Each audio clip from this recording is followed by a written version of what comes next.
guys, and thank you so much for joining me for my second episode of Sugar Pills, your weekly dose of inspiration to grow your mind, body, and soul. And today's episode is all about self-care. That is right, so be sure to like, subscribe, comment, and share if you find this of value. And you can always find me at Candy Washington on Instagram, Facebook, and Twitter, and over at candywashington.com. So yes, self-care. It's such a buzzword these days, and it seems like you have to have a ton of money to practice self-care. You know, go to the spa, go on vacation, buy a bunch of things you want, really treat yourself mentality. But I wanted to take a step back and really get at the root of self-care and what it really means. And then share a couple ways that you can practice self-care that doesn't cost a thing. So the first thing I did was I really wanted to get to the meaning and the root of self-care. And for me, that is not just believing, but truly knowing that I am worthy, I am enough, my feelings, wants, and needs are valid. I feel comfortable taking up space and owning my presence. So to me, self-care is doing things that validates and reassures that belief and knowingness of worthiness, and that you're allowed to take up space and be confident in that taking up space. So for the first way to practice self-care that's totally free is to check in with yourself throughout the day. This might sound really simple, but it's actually a very, very powerful self-care tool to really own your power, own your presence, and to take care of yourself. So throughout the day, just check in. Just, am I present? How am I feeling? Am I happy? What am I thinking about right now? Are you on a loop of negative thoughts? Get out of it. Are you feeling sad about something? Are you down? Are you depressed? Are you not present, just sort of going through the motions? Are you hurting? Are you upset? Just taking the time to just truly take a beat and just check in with yourself periodically throughout the day can totally transform your energy, your presence, your overall sense of well-being. When you check in with yourself and then take action to get to that place of completion and wholeness and just feeling good again, in that place of joy, that's a really great way to practice self-care periodically throughout the day. Like, I do this all the time. Sometimes I am just on autopilot. I'm like, oh, I should be checking my emails. I need to be responding. I need to be tweeting. I need to be posting. I need to be Instagramming. I need to be calling this person back. I need to be checking in on that person. And then when I get in that loop of just autopilot and like being a maniac, I have to stop and just check in and be like, Candy, how are you feeling right now? Are you happy in this moment? Are you present in this moment? Are you okay in this moment? And if the answer to those questions are no, then I have to take inspired action to make it a yes. Okay, you know what? If I'm going nuts right now, then I'm going to take a 5-minute break and just chill.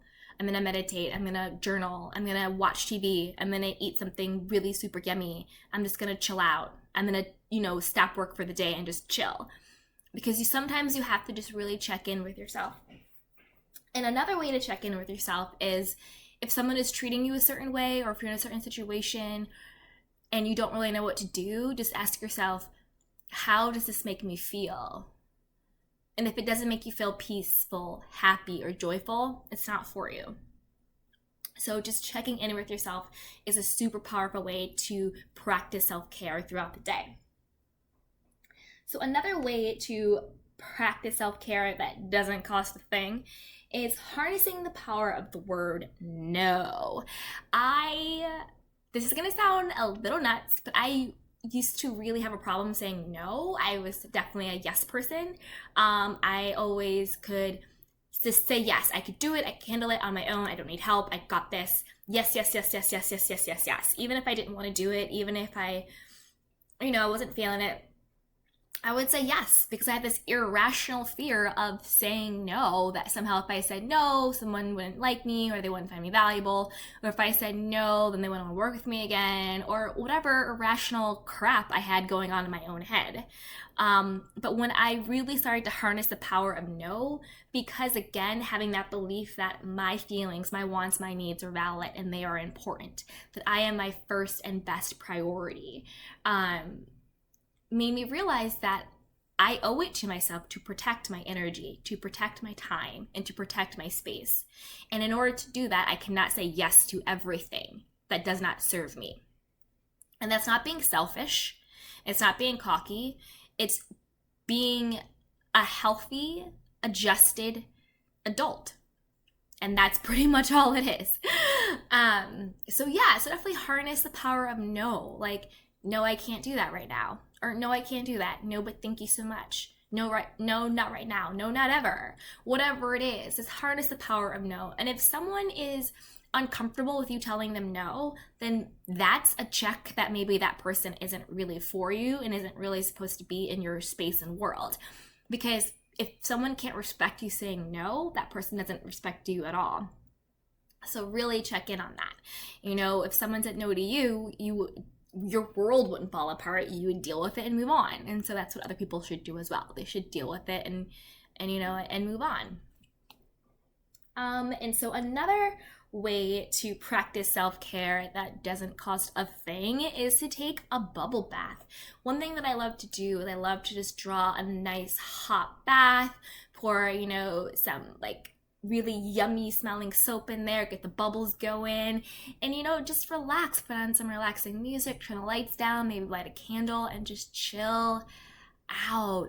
You can add in some Epsom salt if you want, just to get everything out of you. And to just chill and relax and just to take some time to just chill. And tell your body, I want you to relax and I want you to relieve all stress right now. And just chill and just take that time to just be and just to soak and to let everything go. And that's a really, really good way to practice self-care. It doesn't have to be fancy. It doesn't have to cost a lot of money. It doesn't have to be shishy and cool. It's just really making sure that you're checking in with yourself. How do you feel? Making sure that how you feel is your number one priority and the number one thing you're looking out for, because your feelings, your wants, and your needs are valid. You are your first and best priority. And then protecting your energy, your space, and your time. Saying no, harnessing the power of no.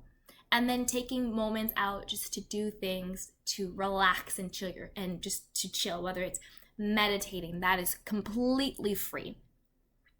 Calling someone that you love and just, talking and supporting, that is completely free. Going for a hike, that is completely free.